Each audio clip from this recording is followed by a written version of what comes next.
अवाम वधिक महांगाई लाइ तैयार थी वञे।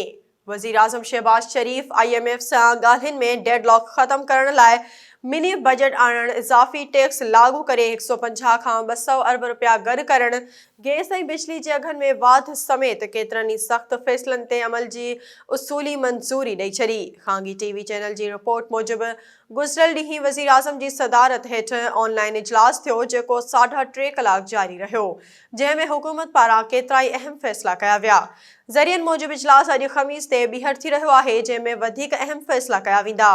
ज़रियनि मूजिबि हुकूमत खे हलंदड़ माली साल लाइ बिजली जा अघ वधाइणा पवंदा।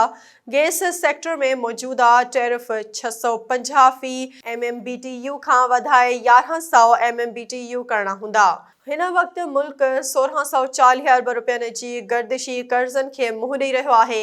बिजली जी क़ीमत पहिरें मरहले में 4.5 रुपया फ़ी यूनिट ऐं ॿिए मरहले में 4 रुपया फ़ी यूनिट वधाई वेंदी। उन खां अलावा पेट्रोलियम शयुनि ते GST वधाइण सां गॾु शरबत ऐं सिगरेटनि ते फेडरल एक्साइज़ ड्यूटी वधाइण ते बि ग़ौर कयो पियो वञे।